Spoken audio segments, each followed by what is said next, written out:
Shri P T Bhaskar Panicker സാറിനെ അനുസ്മരിക്കുന്ന സമ്മേളനമാണിതെല്ലാം ഇവിടെ നടന്നുകൊണ്ടിരിക്കുന്നത്. പണിക്കർ സാറിനോടൊപ്പം എന്നെ കൂട്ടിച്ചേർത്തത് ശ്രീ പി ടി ഭാസ്കർ പണിക്കർ സാറാണ്.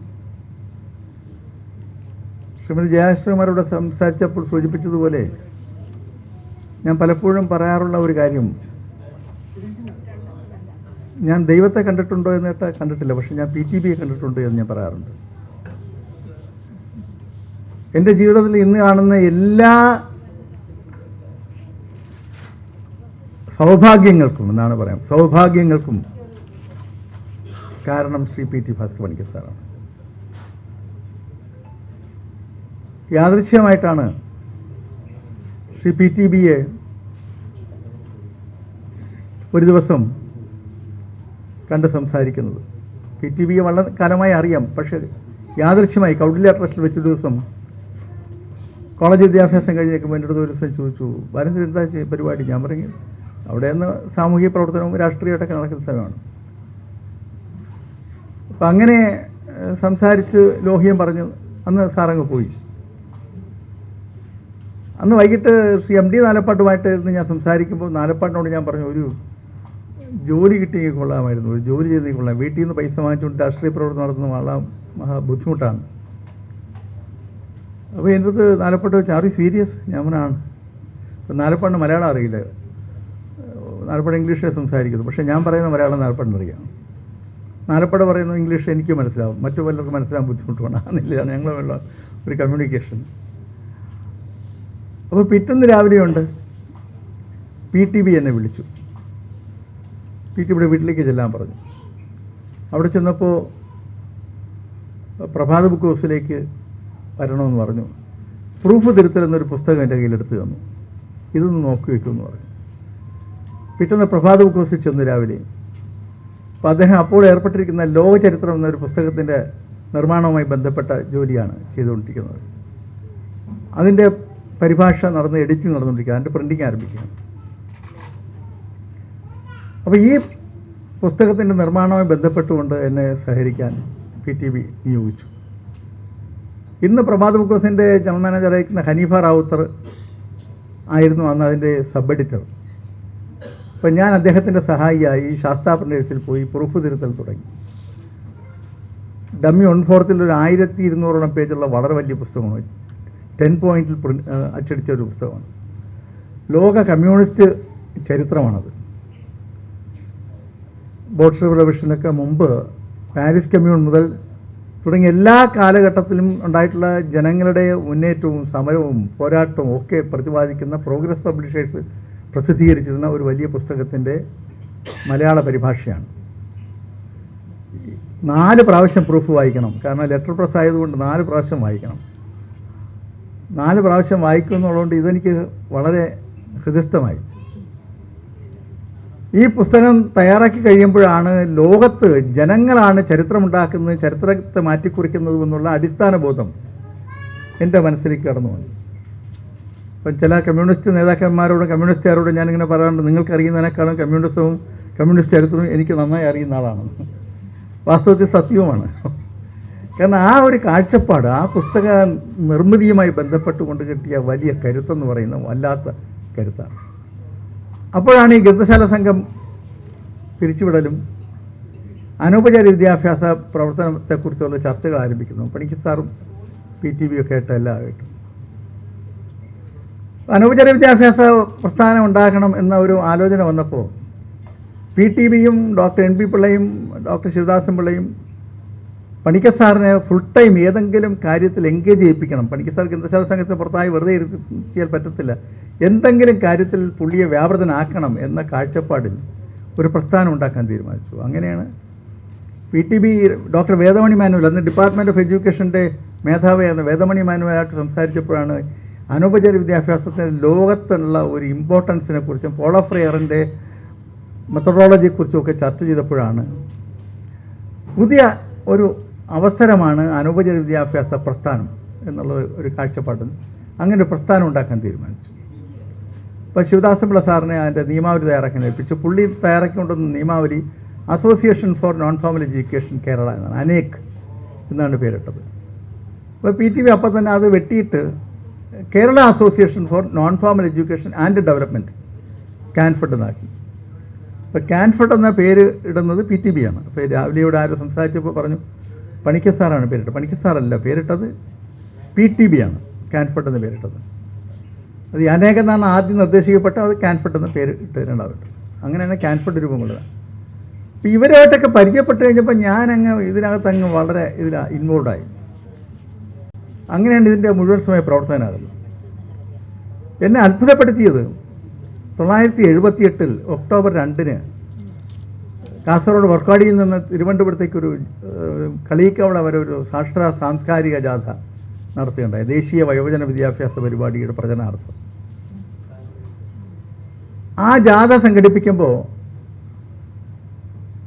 PN മണിക്കർ സാറാണ് ജാഥയുടെ ക്യാപ്റ്റൻ. ആ ജാഥയുടെ മുഴുവൻ ചുമതല എന്നെയാണ് ഏൽപ്പിച്ചത്. അന്ന് എനിക്ക് 23 വയസ്സുള്ള ഒരാളാണ്. അന്ന് ഈ ജാഥയുടെ മുഴുവൻ ചുമതല ഏൽപ്പിച്ചു. 2 വണ്ടി പുസ്തകങ്ങളും ആയിട്ടാണ് ഏൽപ്പിച്ചത്. അന്ന് ശ്രീ VRV ഏഴോ ഞാൻ കാസർഗോഡ് ചെല്ലുമ്പോൾ അന്ന് രവീന്ദ്രൻ എന്നാണ് എല്ലാവരും വിളിക്കുന്നത്. രവീന്ദ്ര എന്നാണ് വിളിക്കുന്നത്, രവി. പിന്നീടാണ് അദ്ദേഹം ഇങ്ങനെ ഒരു VRV ആയി ചുരുങ്ങിയത്.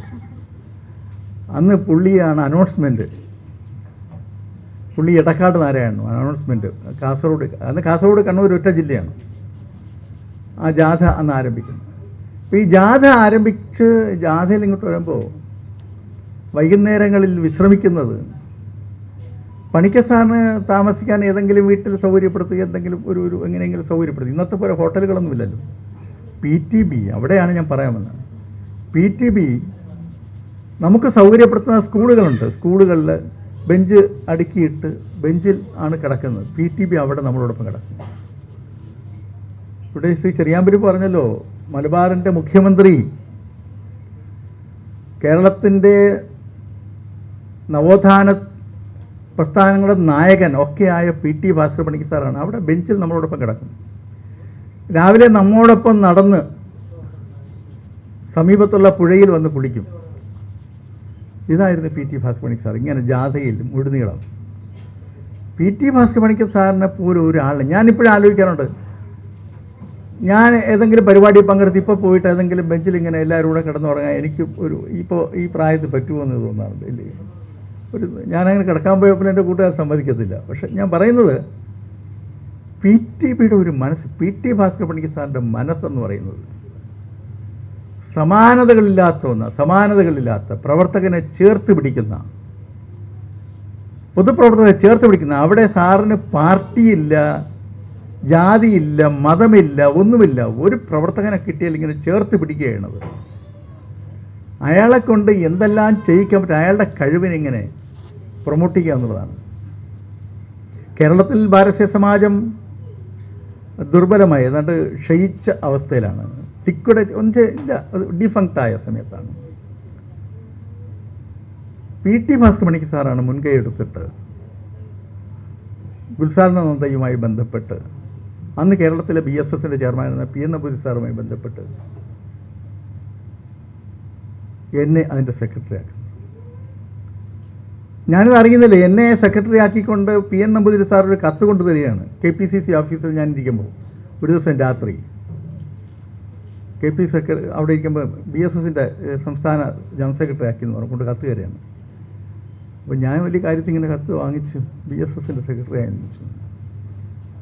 അപ്പോൾ അന്ന് ഞാൻ ഇത് കിട്ടിയ ഉടൻ തന്നെ ഞാൻ AK ആന്റണിയെ കൊണ്ട് കാണിച്ചു. AK ആന്റണിയുടെ വീട്ടിൽ പോയി AK ആന്റണിയെ കൊണ്ട് കാണിച്ചു. AK ആന്റണിയെ നോക്കിയിട്ട് വളരെ ഇതായിട്ട് ഒരു പൊളിഞ്ഞ പ്രസ്ഥാനത്തിൻ്റെ കൂടെ പോകുന്നതിനെക്കുറിച്ചുള്ള ഒരു പുള്ളിയുടെ മുഖത്തെ അത്ര തൃപ്തി തോന്നിയില്ല. ഡോക്ടർ PK ഗോപാലകൃഷ്ണനോട് ചോദിച്ചു, താൻ എന്തിനാണോ ഈ പൊളിഞ്ഞ പ്രസ്ഥാനത്തിൽ പോയി തലവെക്കണമെന്ന് വെച്ചു. ഈ പൊളിഞ്ഞ പ്രസ്ഥാനത്തിൽ താൻ എന്തിനാ തലവെക്കുന്നതെന്ന് വെച്ചു എന്നോട് ഡോക്ടർ PK ഗോപാലകൃഷ്ണൻ. പലരും എന്നെ നിരുത്സാഹപ്പെടുത്തി. പക്ഷേ ഞാൻ അന്ന് അറിയുന്നില്ല PTB ആണ് എന്നെ സെക്രട്ടറി ആക്കുന്നത്. ചുമതലയേറ്റ് പിറ്റേ ദിവസം 2 ദിവസം കഴിഞ്ഞപ്പോൾ അവിടെ വേറെ ഒരു സംഘം ആളുകൾ കയറി. അവിടെ നിന്ന് പഴയ അവിടെ സെക്രട്ടറി ആയിരുന്ന ആൾ അവിടുന്ന് ഡിസ്മിസ് ചെയ്യപ്പെട്ട 1.5 വർഷം കഴിഞ്ഞ ശേഷമാണ്. അപ്പോൾ വീണ്ടും അവിടെ പുതിയൊരു ടീം വരുന്നതുകൊണ്ട് അദ്ദേഹത്തിൻ്റെ നേതൃത്വത്തിൽ അവിടെ വന്ന് ചെറിയ പ്രശ്നങ്ങൾ ഉണ്ടാക്കാൻ ശ്രമിച്ചു. അപ്പോൾ സ്വാഭാവികമായും നമ്മുടെ ഒരു പശ്ചാത്തലത്തിൽ അതങ്ങ് പോയി. അപ്പോൾ PTB ഒരു പി എൻ നമ്പൂരി സാർ ഒരു ഫോൺ സംസാരിച്ചുകൊണ്ടിരുന്നിട്ട് ഒരാളുടെ ഈ ഫോൺ കൊടുക്കാമെന്ന് പറഞ്ഞു. അപ്പോൾ ഫോൺ കൊടുത്തപ്പോൾ മറ്റേ തലയ്ക്ക് നിന്നിട്ട് എന്ന് ചിരിക്കുക.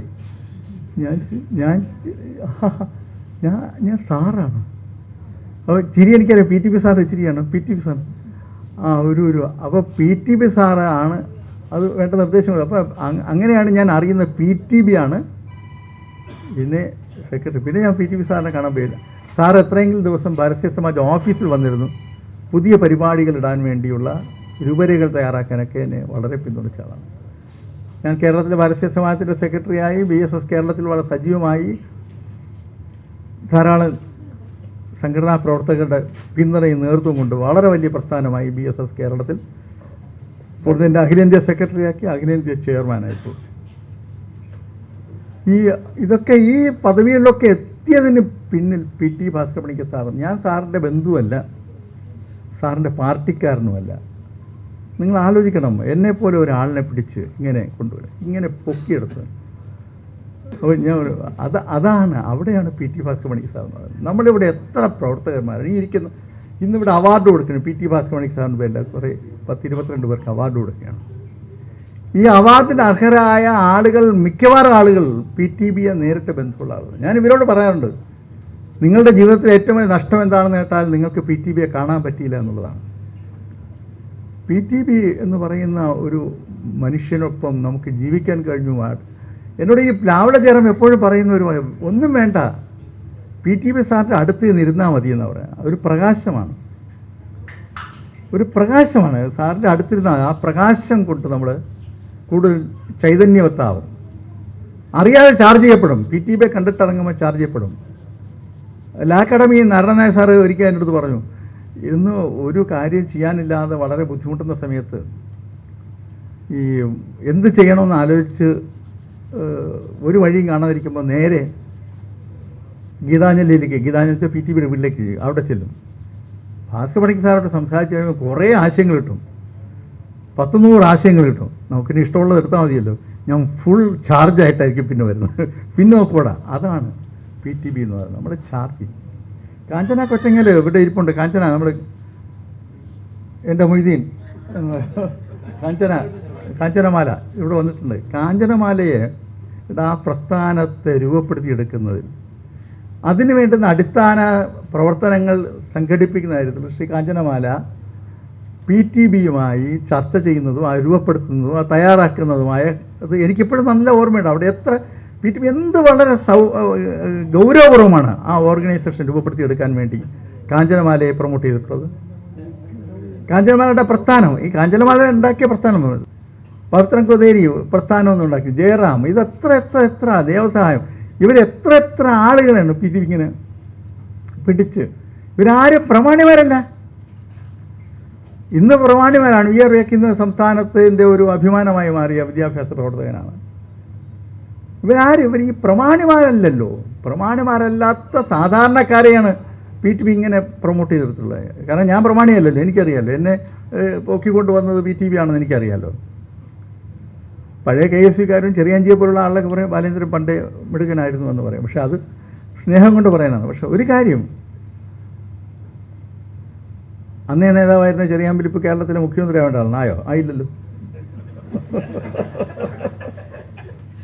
അതുകൊണ്ട് നമ്മളിങ്ങനെ രാഷ്ട്രീയത്തിൽ നിന്നാൽ അതാവും ഇതാവും എന്നുള്ളത് നമുക്ക് പ്രതീക്ഷിക്കാനാവില്ല.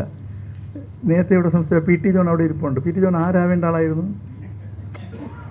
പി ടി ജോൺ എന്ന് പറയുന്ന ഒരു കാലഘട്ടത്തിൽ പണിക്കർ സാറുമായിട്ട് ഞാൻ വയനാട് ഒരിക്കൽ പോകുമ്പോൾ 16,000-ഓളം ആദിവാസികൾ ഒന്നിച്ച് പി ടി ജോണിൻ്റെ കൂടെ ഇങ്ങനെ മീറ്റിംഗാണ്. വയനാട് ആദിവാസികളുടെ ഇടയിൽ പി ടി ജോണിലുള്ള സ്വാധീനം എന്ന് പറയുന്നത്.